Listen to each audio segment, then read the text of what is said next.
Functions of education towards individual, یعنی ایک شخص کی طرف، ایک فرد کی طرف ایجوکیشن کے کیا فنکشنز ہیں؟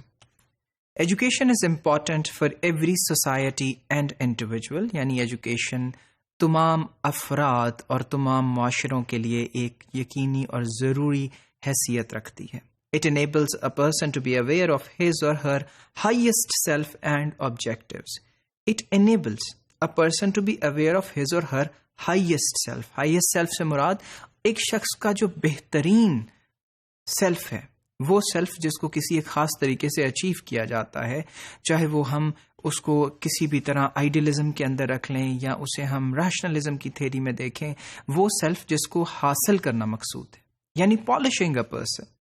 اینڈ آبجیکٹیوز، اور ہائیسٹ آبجیکٹیوز، وہ چیزیں جنہیں ایک شخص اپنی زندگی میں حاصل کر سکتا ہے، اچیو کر سکتا ہے، ان چیزوں کی اویئرنیس ایجوکیشن لے کے آتی ہے. اس سیلف کی اویئرنیس ایجوکیشن پیدا کرتی ہے. And some functions of education with respect to individual include strengthens the personality of the individual، یعنی شخصیت کو مضبوط کرنے کا نام. کس طرح؟ اگر ایجوکیشن موجود ہے اور آپ اپنے موقف کے اوپر، اپنی اس سوچ پہ جسے آپ بہت جامع سمجھتے ہیں، جسے آپ سمجھتے ہیں کہ کنٹریبیوٹ کرے گی ہیومینٹی کی طرف، معاشرے کی طرف، تو آپ اس میں مضبوط ہوتے ہیں. You become brave, you become vocal, you stick to your point, you develop, you argue. لیکن یہ سب باتیں جو شخصیت کا حصہ ہیں، جو شخصیت کے اندر آپ کی نکھار پیدا کرتی ہیں، ان کا حصول ممکن ہو پائے گا ایجوکیشن کی وجہ سے. جب آپ تعلیم حاصل کریں گے، جب آپ کے پاس نالج ہوگا ان سب ایریاز کا، then you would have a reason to talk and argue your point of view. You would have a reason to develop certain skills in your personality. And then ethical behaviour, یعنی آپ کا وہ behaviour جو کہ related ہے اچھائی اور برائی کے ساتھ. معاشرے کے اندر کیا چیزیں جو ہیں اچھی ہیں اور کیا چیزیں بری ہیں، اس کی تمیز بھی ایجوکیشن ہی سکھاتی ہے. ہم دیکھتے ہیں کہ جن معاشروں کے اندر، اگر ہم بہت سی ان کنٹریز کو لیں جس کے اندر جو ایجوکیشن لیول ہے لوگوں کا یا شرح خواندگی بہت ہائی ہے، تو ہم اس کے اندر یہ دیکھتے ہیں کہ people are very ethical. How?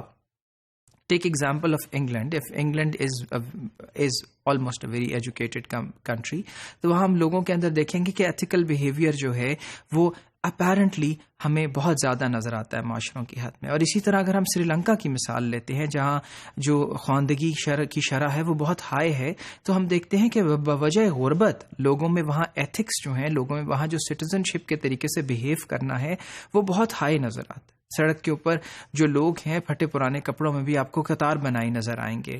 کوئی لوگ آپ کو ایسے نہیں نظر آئیں گے جو دوسرے کو تکلیف پہنچا کے اپنا مقصد حاصل کر رہے ہوں ان چھوٹے چھوٹے معاملات پہ، چاہے وہ بس میں چڑھنے کا پوائنٹ ہے، چاہے وہ کھانا پہلے لینے کی بات ہے، چاہے وہ کسی بچے کو سڑک سے ہٹانے کی بات ہے ٹریفک کے دوران. ان سب باتوں میں ہمیں ایجوکیٹڈ جو معاشرے ہیں ان میں ایک تمیز نظر آتی ہے، ان میں ایک ایسا استحکام نظر آتا ہے شخصیت کے اندر جو کہ ایتھیکل بہیویئر کی طرف کنٹریبیوٹ کرتا ہے. اور پھر it helps in the transformation of an individual. یہ بات بہت اہم ہے کہ ہم جس طرح سے پیدا ہوتے ہیں ہمیں اس کے بعد ٹرانسفارم کرنا ہوتا ہے ڈفرینٹ سٹیجز پہ لائف کی. For instance from childhood to teen age, from teen age to the middle age, middle age to the old age. یہ جو ٹرانسفارمیشنز ہیں ان کے ساتھ بہت سی سماجی اور بہت سی ذہنی ذمہ داریاں ہیں جو انسان کے اندر پیدا ہوتی ہیں. For instance becoming a parent, for instance becoming a grand parent, for instance being head of the economic facilities. یہ سب چیزیں جب آپ ایک یونٹ کے اندر، ایک گھر کے اندر، ایک معاشرے کے اندر کر رہے ہوتے ہیں تو ایجوکیشن آپ کو یہ بتاتی ہے کہ آپ کے حقوق کیا ہیں، دوسروں کے حقوق کیا ہیں، اور آپ کو کس کس طرح سے ٹرانسفارم کرنا ہے. اور پھر وہ ٹرانسفارمیشن بہت سی جگہوں پہ سائیکولوجیکل بھی ہوتی ہے، جس کے اندر taking turns, taking your point of view into account, also taking others point of view into account. یہ وہ ٹرانسفارمیشنز ہیں جو اوور دا ٹائم ایک شخص کے اندر پیدا ہوتی ہیں. And education recognises all these transformations. Second is broadens the mind of an individual. آپ کی جو تنگ ذہنی ہے اس سے نجات دیتی ہے ایجوکیشن. ایجوکیشن آپ کو اس پوائنٹ پہ لے کے جاتی ہے جہاں آپ دوسروں کے پرسپیکٹیوز کو بھی دیکھ سکتے ہیں، Sometimes آپ جو ڈیٹیلز ہیں انہیں اگنور کر دیتے ہیں. You don't get into petty arguments because of minor things in life, but you look at the larger picture because you broadened your mind. آپ کے ذہن میں جو سوچنے کی صلاحیت ہے اس میں ایک وسعت پیدا ہو جاتی ہے ایجوکیشن کے ذریعے. And then improves the future of a person. No doubt.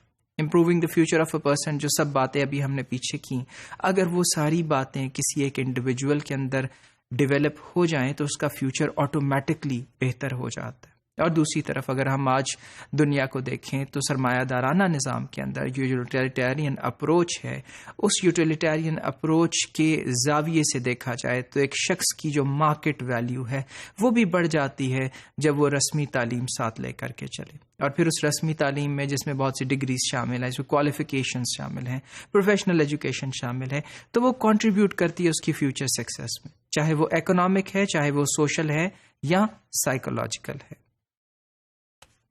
And then improves reasoning and thinking power. Reasoning کسی چیز پہ بات کرتے ہوئے اس کی لاجکس کو سامنے رکھنا، اور thinking power سوچنے کی صلاحیت، اپنے لیے اور معاشرے کے لیے بہتر سوچنا اور کسی چیز پہ ریزن کرنا کہ اگر ایسا ہے تو کیوں کر ہے اور اگر ایسا نہیں تو کیوں نہیں. تو یہ باتیں سوچنے پہ بھی آپ کو ایجوکیشن آپ کو کمپلیمنٹ کرتی ہے. Therefore education plays a complementary role in the overall development of an individual by making a person conscious of his or her capabilities and the goals that can be achieved with the help of those capabilities. یعنی اب ان ساری باتوں کا مجموعہ یہ ہے کہ education آپ کو آپ کے ہائیسٹ پوٹینشیلز کے بارے میں بتاتی ہے اور ان آبجیکٹیوز کے بارے میں بھی آگاہ کرتی ہے جنہیں آپ اچیو کر سکتے ہیں. کس طرح؟ جب ایجوکیشن کا وہ فنکشن آپ کے خود پہ، آپ کے سیلف پہ کار فرما ہوتا ہے.